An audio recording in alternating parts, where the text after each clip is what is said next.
There we are, Victor. Welcome back. Back like we never left. I know. Tangy Talks episode. I don't know what. That's good news because we've done so many. But we had a couple weeks off. A lot going on in those couple of weeks. A lot of action in our world.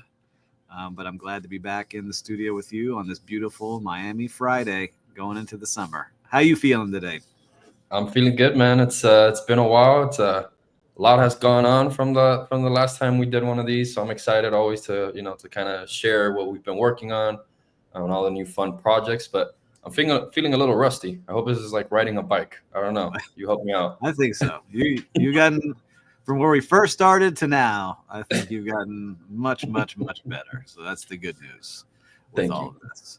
Thank you.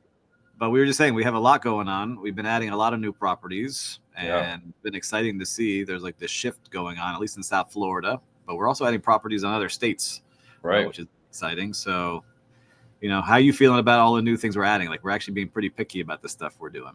Yeah, it's super exciting. We see that shift. We talk about this pretty frequently, right? We're always kind of predicting the market, trying to keep an ear out on what's going on the street, and it's pretty interesting what's going on, right? We're seeing a lot of properties now reducing their sale prices. We're seeing a lot of rental properties that are listed out for long term, kind of sitting there for days and days and days.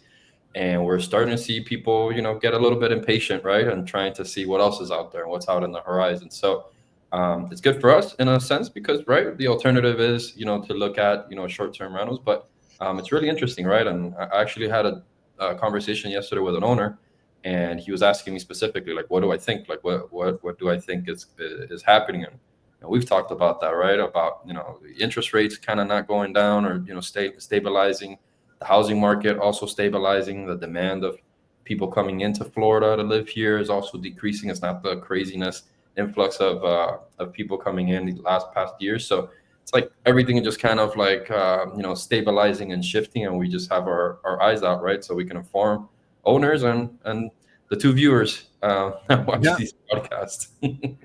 I saw this morning an article. I have to read it. I just saw the headline. So I don't, I hate just going off of headlines, but it said for the first time in 12 years, there's more sellers of homes than there are buyers Buyers. around the U.S., right? So now it's turning into a buyer's market. But we see it here in South Florida. Like I look at, we're always looking at these places, and there's a lot of furnished rentals now that are listed, and the prices are dropping. And some of them you can tell right away that they used to be a vacation rental. Right, they have the pictures with the towels set up on the bed and The amenities. the bathroom and the amenities. And I think a lot of people got into it thinking that they were going to like print money, and they got in at the peak and maybe bought places or did the arbitrage model of renting places and just lost their butts. And we hear that from others. Like we've seen a lot of people go out of Right. business, but now we're starting to get those properties in and now educating like, hey, this is what you could actually make.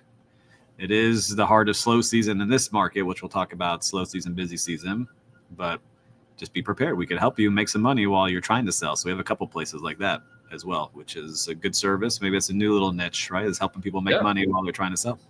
Yeah, no, it's one of our pitches, right? It's like, hey, I see your property has been up for sale. It's furnished. It's just sitting there. You've brought down the prices a couple of times during the week, and sometimes months. Hey, while the property is sitting there, why not make some extra income? Let us manage the property. We'll work with your realtors, to schedule site visits. They'll be able to, look at the calendar and set it up whenever they need to. And we work with the realtors, and it kind of goes hand in hand. Property's not just sitting there. Yep. The owners are producing. So it feels like a win-win. And the owners, I feel from the several properties that we've taken on, specifically for this, it feels like the owners can now be patient, right? And not just drop the rates and sell off the house. Now they can be patient. They can be smart, strategic on what, on what they want to sell their house for. So it's pretty interesting. It's pretty interesting, these changes these past couple of months, right? It feels like from like February, March almost. Yeah, it's always like February, at peak month, March. I think people didn't make the money they thought they were going to make, like we did. We were able to make good money because we revenue manage every day and have a team, and we were professionals versus people starting with like one-offs and getting crushed by us. right? Like we're pros. That's why I tell people now, like if you want to buy one place, you're going up against us and others that are professionals at this game, and just be ready. Like we're all in this. So I think Yeah, there's a lot of people that just didn't understand hospitality is 24/7, and now are starting to lose. But also the same with the market, right? People bought places. A lot of people moving back to New York, back to other cities. They didn't really love their Miami experience. It's very unique here. You have to like it here. Like we're born and raised here. I'm born and raised here. Like I like it here, but it of takes a course, while for people to adjust. of course. But we're seeing it in other markets too. So it's interesting to see kind of how it flows. But I Yeah, want to talk about that part let's about do it. people getting into this, right? And then we were talking offline, but I had a friend whose daughter just graduated college, and it's weird to say because I met her when she was 3 years old, and that's probably the last time I saw her until she graduated college. Oh, wow. But she wanted to. She just graduated, and what she wants to do is get into short-term rentals. And she's like, "Hey, I found this condo studio in Brickell, and I think it would be a good buy. What do you think?" And I was like, "No, no, no. Do not do that." And so I told her some of the reasons, and I want to get some of your tips for people starting out. But I said, you don't want to get a studio, especially in a condo building where other people also have the same size studio. And plus, you're competing against hotels, right? So now you have like several strikes against you. Plus, you have to furnish it, and it's going to be a race to the bottom in a lot of these buildings if you're self-managing. What do you tell some of our clients or first-time people that want to get into it? Yeah, I mean, I think you hit it on the head there. We got a lot of people interested in condos, right? It's like, obviously the condo, the price versus them being able to use it. Most of the times, these are condos next to the beach or right in the heart of the city, like you mentioned in Brickell. So you have to be really strategic about this, specifically condos, right? Condos is like you mentioned it. They compete directly with hotels. Um, the biggest thing for me is the management of the building. Sometimes, will kind of just change their rules and regulations on the dime if they get enough votes. So imagine you coming in, purchasing with an idea and a business plan, ready to list your property for short-term rental, and then the next year, the management of the building says, "Hey, no more short-term rentals, 30-day plus, or 6-month minimum lease." That's happened to a couple of buildings here in South Florida, and I've known investors and owners that have had to either sell or just basically divert. So it's really, really interesting. You got to really do your research and your homework for these condos, especially studios or one bedroom, one bathrooms. Like you said, they compete directly with the hotels, and your rates, never could be over those hotel rooms, right? So you got to be very Yep. strategic in that aspect. Yep. So usually we'll tell them, hey, if you're thinking condo, make sure it stands out. Make sure if you kind of like one design is one of a kind, that you are really thinking about that guest experience and just setting yourself apart, right? And more rooms the better, right? 2 bedrooms, 3 bedrooms and up. So specifically for condos, I think that would be the best case scenario there. Yeah, I think those are great tips. That's exactly what I said too. Like, try to do 2 bedrooms or larger if you really want to be in a condo. I said, if it's for you to live in and you're going to be traveling a lot and you just want to make some money, that's one thing. But if you're making this like you want to be a business, you Yeah, can't do it with that studio, at least in this market. And I think in a lot of markets now, hotels are getting smart. Like, I do a hotel podcast show, and we're seeing right. more and more that the hotels are getting into the space too, with like micro units and smaller places and extended stays, and more and more they're starting to see that game and they want their piece of it too. So how do you compete 100%. against the big Hiltons and Marriotts and Hyatts that are getting into that space? Got to Yeah, be unique, and they right? have And tools. so They yes, have they got a tools lot that of tools. We have a lot of yeah. tools, and they have a ton of tools. They have a lot of data points. But I'll Oh tell yeah. you this: because I consult with big hotel groups, they don't have it all together like we think on the outside Mm, sometimes, right? Like I'm okay. learning more and more as I Insider. have the insider scoop. We do actually, we're pretty nimble and faster than a lot of what they can do and see a lot of things pretty fast. Yeah. Um, but the other part too, what I was advising her is if you can, right? If not everyone has that money to go buy a 3 bedroom home with a pool, but is to be close to certain things. And so, yeah, Brickell, and if you don't know, Miami is in the heart of like the financial district. And it's like the busiest neighborhood. It's the most like New York style neighborhood we have in Right. Miami, but is I said be close to tourist attractions, whether that's nature like the beach or state parks or, arenas, whatever it might be, the tourist attraction that people go to. Um, be close to hospitals, right? Because people looking for extended stay because maybe they have a family member that needs a certain treatment, or they need to be there, or they're working at the hospital and they need, they're on contract and need to stay somewhere. And then the other was schools, right? So if you can be around schools, that has its off seasons, but if you can be around like the big universities, is kind of the things that I was telling them, right? That you need something that's going to drive people. If you're just out in the middle of a neighborhood, like we've seen that with some of the homes where it's a neighborhood. It's not close to the big malls or hospitals or schools or tourist destinations. You'll make some money, but it won't be the big driver because there's so much competition now. So yeah. And what do you think of kind of a little bit separate from the markets that we know, right?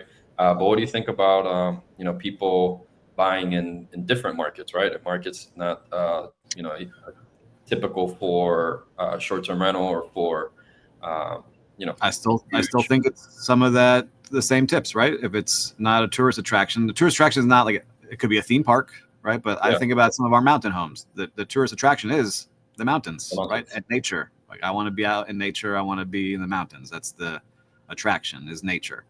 And I still think like our South Carolina properties, like when you scoped out the one that you invested in, you knew the neighborhood. Hey, it's close to this. This is the destination that people are going to. It's by what's the circle? I forget the name of the circle. Yeah, Park Circle. Park Circle, and it's close to Charleston. It's got a lot of cool things that people. Charleston's #1 city in the country every year for travel, right? So you had a good tourist attraction for people to 100%. Go to. Yeah, I think that's really the case anywhere. Tourist attraction, hospital, school. I think those are like the three things I'm always looking at to see like what is the driver to get people to want to be here. 100%. Yeah, I'm always seeing. I'm sure you get these also on Instagram or like on TikTok. Like people just go on there and what are the top 5 cities to invest in right now in short-term rental? I'm always like looking at these cities and I'm like, to be honest, I've never heard of some of these cities. And then I start researching and I'm like, okay. Like, right, they're, sort of near a body of water or, an attraction. The prices for the homes are really low, and very much more manageable. It's not as huge of a risk when you're talking about homes here in Miami that are 500,000 and up.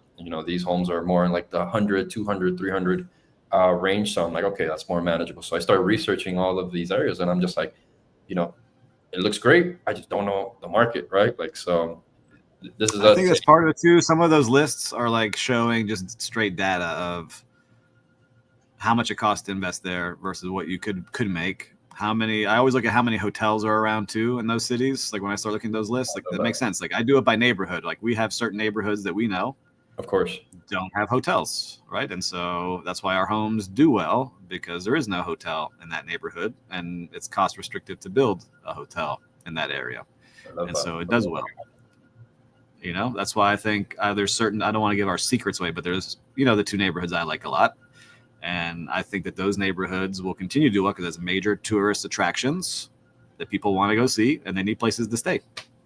And so there's only a handful of hotels in one of those neighborhoods and then the other has none. So that's what I like. Okay. I like seeing those things. It's a good one, man. That's a good one.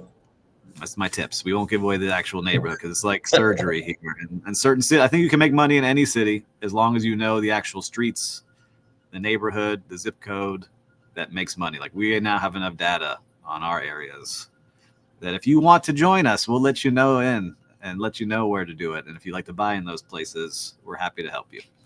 Right? I love we won't give away that secret here, but there's some good neighborhoods in South Florida that still do really well. And there's others that do not well at all. Yeah. So that was my tip for the college graduates. I love it. Yeah. And I think the message is clear also to other, investors, short-term rental management companies that are listening to this, is that, this is a lot of opportunity right now, right? So, get that sales strategy in, get those processes in, think outside the box. There's a lot of people out there sometimes that I talk to and still have no idea that there's companies like ours out there, right? And like, oh my God, I wish I would have known about you, or known of Tangy, or known of a management company like yours sooner. I would have done a lot of different strategies before. So still out there. There's still a lot of opportunities. So fellow management companies, sharpen those Yeah. sales tools. Well, I'll tell you one other thing I forgot to say. What I told this recent college graduate, they didn't realize how much messaging goes on. I said, "Are you prepared to answer messages 24 hours a day? Because when you're sleeping, if you don't respond to that message that comes in at 2 a.m., you get dinged on the algorithm." They're like, "What?" I was like, "Yeah, you need to answer those messages within 60 minutes." And she's like, "Well, how fast do you answer them?" I said, "Well, our team answers it within 5 minutes at the latest, and we track that every week." She's like, "Really?" I was like, "Yeah. If you're coming into the market, you're competing against the big boys. Like you got to be ready." And so Seriously, yeah. that's what it takes. Yeah, I love that you brought that up. The new property that we've been featuring and that we signed a couple of months ago, La Petite. It was sweet older couple that lives up in the South Carolina area. They've been managing their property for a really long time. They've been doing amazingly. I mean, their marketing and their service have been par none. I mean, 4.9 reviews with like hundreds of reviews on there. I mean, they knew what they were doing, but they were just spent. They like to travel a lot overseas to France and other countries, and they're just like, we can't keep up. 3, 4 in the morning, we're getting messages when we're like in France, and it's 4 or 5 p.m. here, in the southeast area. So they just couldn't keep up. So they didn't know about companies like ours, is one of the other people that I was referring to, and hired us. We've been working now with them for about 2 months, and we recently just got a message from them that they're in Aruba, and they're like the first time in like 3 years that we've been able to enjoy ourselves and not think about any messages, not look at our phones, not being on edge whether that message is going to come in at whatever time. So I was happy to see and good feeling. These are what services like ours can offer, and I think it's like spot on what to your point about the messaging and the college student, that people sometimes just don't realize it until they're in the thick of it. Yeah, So no, it's true. It's true. There's so many things you would learn once you're in it that, we've had. How when did we start this really? We started dabbling in this in 2016. So almost 9 years of learning and understanding and tweaking. I think we finally got it to a point we like it after all that time. it's Uh, been tough. and we're It's still been working and tweaking and things that I was still gonna say need that. I was things gonna to say get. that. Yeah, we weren't given the roadmap, right? We've had to trial and error and experience have shaped our services to what it is now. I mean, we Yep. think our strongest team right now and our strongest scoring, since we measure all the scoring, guests can review is usually communication. So I think we have that pretty down pat. No, we got that. And then the other thing that's coming on is like we're entering the slow season here for South Florida. So that goes even into more work of managing, our client expectations on revenue. It's also making sure our team spends the right things where every dollar counts in the slow season. But then it's busy season in other markets that we manage, right? So we're like managing two different sides of the business. Um, and what people I want to make sure to understand, all right, is you need to make sure that when it's busy, that you're putting some of that money away for the slow season that is going to come. Not every market is busy season every month, and you're printing money where you think you're going to go buy your new Ferrari because you're making so much money. You need to make sure that we're putting money away for that slow season. So what do you talk to a lot of owners about this, especially when we're onboarding them? What are some tips Oh, that yeah. you give them? Yeah, we just talked about this offline, right? We had an owner that came to us, and we're so excited, like, oh my God, we killed it. Such a busy season, ready to like renovate, ready to put, money back into the property, use it for a bunch of different things, which is amazing. I mean, that's all music to our ears.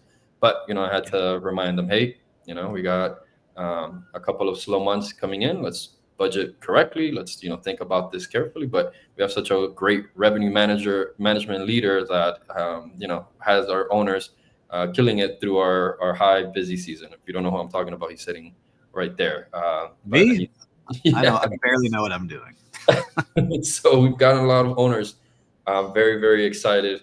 And and people forget sometimes, right? These are owners that have been working with us for already a couple of years, but they just get so excited that they see a checking account or with a bank account, with some extra excess cash in there, and they get overly excited and forget, okay, now we got 2, 3 months coming up that are a slowdown. So just like you said, put money away.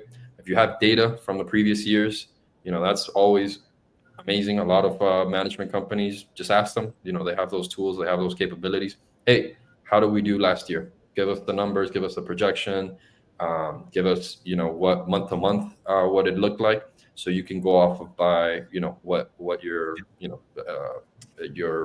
revenue was from the previous year. So I think that's kind of like the biggest takeaway. So you can strategize and think about how you spend your money wisely. But if you are planning on putting money back to the property, albeit that's just more value to the guest and the property itself, but just do it smartly, Yeah. and research based. I think that's smart. I think for everyone, what I would like to say is try to put 5% of your money away every month, no matter what, right? Just for those renovations, to buy that new couch or to buy a new technology for a new TV or a game or an arcade or whatever it might be. You have that money put away, because I know that there's some people that will spend because it's coming in, but then forget, oh, I got to pay taxes on this too, and I got to do certain things. So, make sure you're putting your money away, especially in the good times, right? Actually go back to when I used to talk to my pool servers, right? And so for anyone out here, now you're getting really behind the scenes. Pool and beach servers in South Florida, it rains in the summer, right? Oh, yeah. And so even though it's busy time, most of those pool and beach days get rained out, and all of a sudden these servers don't have ways to make money because there's no guests on the pool and the beach, but they crush it during the winter months where it's November through March. And so we always told all of them, make sure you're putting some of that money away during this time, because in the summer we know what happens. It rains 3 and 4 times and you're not going to make the same amount of money. And so same conversation with homeowners. It's a little bit different, a lot bigger investment, but it's the same exact conversation that I've had since I was 18 years old. And I think I've asked you this question because you bring that up, and it's always like in my mind. It sticks, to always remind the owners, like, hey, let's put 5% away. This is something that hotels would do, right? This is like hotels all kind of have different numbers, but like 5% is a good number. It's the number they put aside for like FF&E, which is furniture, fixtures, and equipment, or OS&E, which is operating supplies and equipment. It's just having some money put aside so that at the end of the year, you have money to do big projects. Like, hey, we do want to add a new awning to the roof of the pool area, or hey, we do want to buy this $20,000 piece of equipment, right? That now we have the money to do. So I think it's just something good to know, and you have to keep refreshing rooms, especially in hotels. A lot of hotels do renovations, like the good hotels, like every 7 years, really, is like a renovation that comes through. Like my old hotel, the Lowe's, did one in 2018, and now they're doing one this year. So right? 7 years, 8 years. So and they put in millions and millions. Like their last one was 50 million. I don't know how much this one will be. We'll see how much they put in, but they're redoing all the rooms.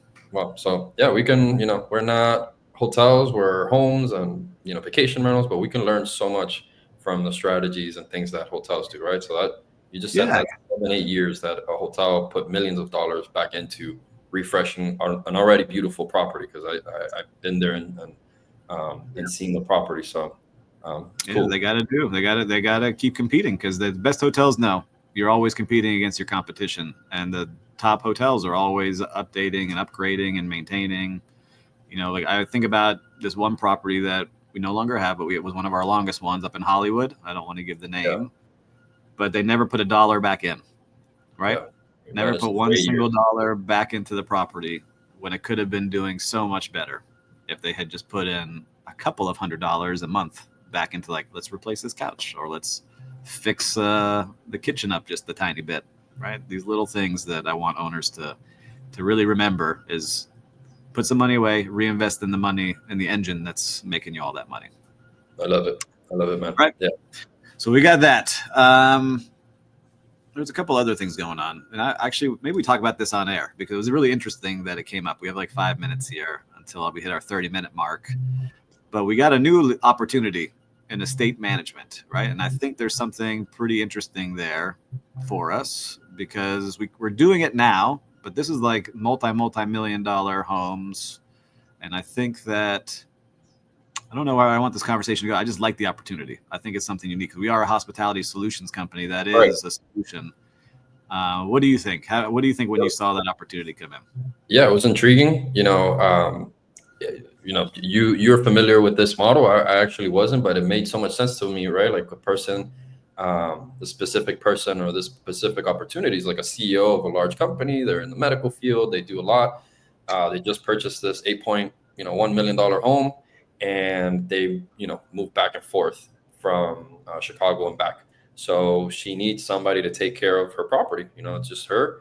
And it made just so much sense to me. I'm like, man, how many other people probably need services like this? So it was very intriguing when we spoke, and I asked her what are like her pain points, what does she want to see from a management companies, and she went through all of what she saw or what she needs. I was like, this is exactly what we do already, right? The only difference is just there's no actual guest in there. So I told her, I'm like, you'd basically be our guest, right? We consider you as our guest. So it was very intriguing. You helped me with putting up a proposal together. I didn't realize that this is like a whole profession for a lot of people. Yeah. And it just fits right into what our wheelhouse of being a hospitality solutions company, right? So Yeah, I'm um, looking now. Like she on Google, like I'm doing a live search of just that service. And I don't really see anybody offering it in Miami right now. So listeners, you're watching us brainstorm live here. Like I creating a see business plan for I estate see management, one because it really is the same. There are property management companies that do the condo buildings, which is right? more, if you don't know that game, it really is a staffing business because they make Correct. the money on the spread of the employees. What that means is like they charge the association $20 for the housekeeper, they pay the housekeeper 12, and they make their money that way, plus like Mm, a couple of flat fees.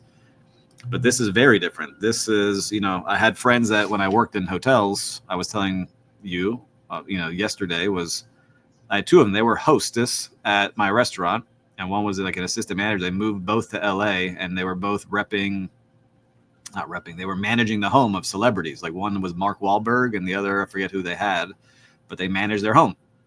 And it was like they made sure the food was delivered, and they made sure the vendors were paid and taken care of, and they took care of everything in that home like a hotel, right? But they got paid six figures to do it. incredible. It's incredible. So Yeah, it it's makes so interesting. much sense, right? We don't, I consider ourselves, not to that caliber yet. But I we think don't. we are because those people were not. I I know know, that I I know. managed them, Exactly, and I know. exactly. Um, more in the owner side of these properties and these $1 million homes that these people buy, and we don't put ourselves in their shoes, right? Like, what is it that they need? And I thought to myself also, yeah, if I'm traveling back and forth and have a big title and don't have the time, and just bought this beautiful $8 million home, like I don't want to pick Yeah, up the leaves on the side. I don't want to be attentive to if I change my light bulbs or not, and yeah. I little want things to like walk that. in that So it's clean and maintained. My pool is clean. My yard is taken care of. I have this place. My linens refreshed. I love it. Between my stays. If they Yep. have a So dog, like some of them had dogs, had pets that they wanted walked. Like there's all these other stuff that I was thinking about after hearing their stories. So love it. let's see where this goes, listeners. Maybe we'll be talking about this more and more. But I think it's unique if we can really talk about it, market it. Um, And we're in the I'm right looking place for it, right? Yeah, We're I in the don't right really place. see anyone offering it. Like I see one company, and it's for Yeah. properties and yachts. So we might throw on is estate management like a thing, like a name? Like, is it like, if you, Yeah, yeah. yes, hmm right? Might throw It's on property estate management, estate management on our website. management. Like I'm looking at it I love now. it. I think I love it.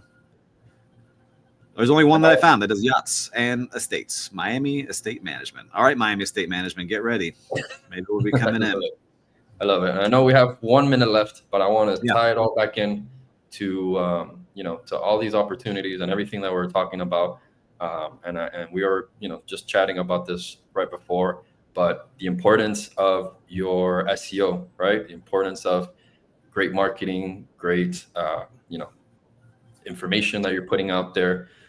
We were chatting about our Google reviews, and how important that is. There's like a new AI feature in Google. If you haven't heard about it, to take a look at it. But basically, it's crawling your website and seeing all the trust factors.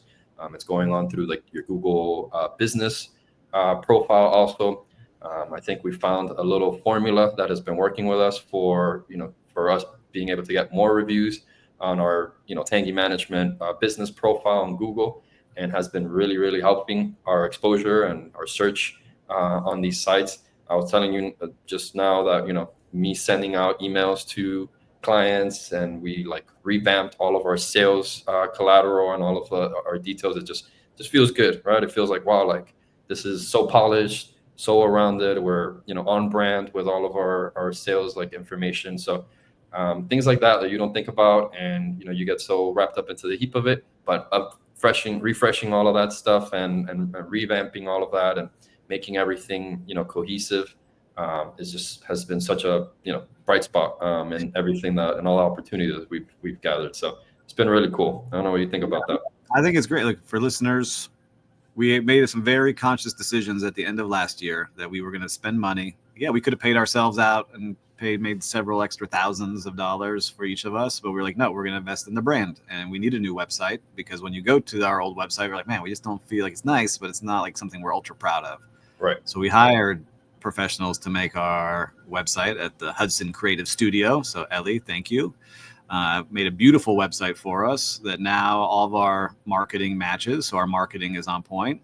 We realized we had competitors that had all these Google reviews, and we're like, what the heck? Like, we're better than them. How are they getting all these Google reviews? So we went from 0 basically reviews 3 months ago to having 51 Google reviews. And now we're consistent in getting several a week. So I'm excited to see when we cross the 100 Google review mark in a couple of weeks. But it really helps, right? One, it helps. It shows that we've been in business now going into what is our 7th year here. We just hit our 7th year, which is crazy to say. I love it. Lucky number 7. And it also helps us get new opportunities, because we are leveling up everything on that marketing front and sales front, that now you can be in the room with others that are at a high level. Like, we were just having dinner with a group that we'll probably announce next week, right? That are all high level performers that we're going to be teaming up with to create some amazing things. But you're not in that room if you don't level up and invest in yourself and in your brand and go to these conferences and make sure people know who you are, right? And having your own, like, I invest a lot in my personal brand, right? I spend a lot of time on that, which opens up a lot of doors for us. And so whether it's your company, your personal, I think everything has to tie together. And I think I'm proud of where we're at this year. Yeah, that's what I love it too. You so well said. I think the opportunities are endless. I love the ability of being creative, right? And having a really amazing team that you can say, hey, look, this is the brand, this is the look, this is the vision, like, have fun with it.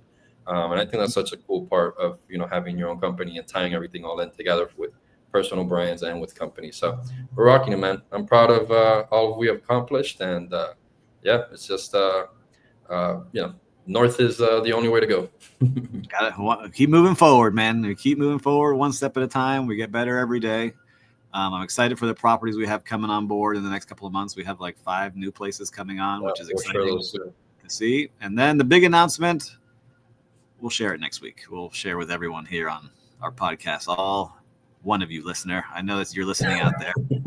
Shoot us a comment, but we'll share that with you. We're excited to share. And I love seeing you all following us on our Instagram page and our LinkedIn page. Thank you for doing that. Follow us at Tangy Management on both of those, and you'll see us there. But anything you want to close with before we sign off for today? No, I don't think so. We had so many things to talk about. I just remembered one last one about your successful, amazing hospitality mentor event that happened a couple of weeks ago. It was awesome. I think it was the best one. So I love that you put those together. If you're hearing this, make sure to go to the next one. It's always awesome to see familiar faces. Now you start recognizing people that come in to all that. So you catch up and have great connections, and just meeting new people. There's people looking for work there. There's people trying to do business. There's people trying to show off their brand. There's people just trying to meet other like-minded people. So it's so cool. And you spoke at that event and did such an awesome job at presenting everybody in the hotel, and making a big spotlight on why we're there, right? Not just specifically on of why it was created, but why everyone is there. So it was cool. Hospitality mentor events. Yeah, the hospitality mentor events. We're going to keep doing them. That was a good one at the Mandarin Oriental. They actually closed tomorrow. Tomorrow's their closing day after 25 years, May 31st. They shut the doors to knock it down and build a gigantic one on Brickell Key. But we did it there. 128 people showed up. Just a lot of fun, good food, good vibes. And we got more stuff coming. I have some ideas of doing some more hand-picked dinners, 12 people in a private dining room to kind of get together. So cool. You'll be in that room, Victor. You'll be coming along. We'll get some others in that room as well. Thank you. Listen, everybody, we always love hanging out here with you. And then to our social media manager, Alexandra, you got some new content to chop up now. You see, always on brand. But until next time, stay hospitable, everybody. We'll see you then.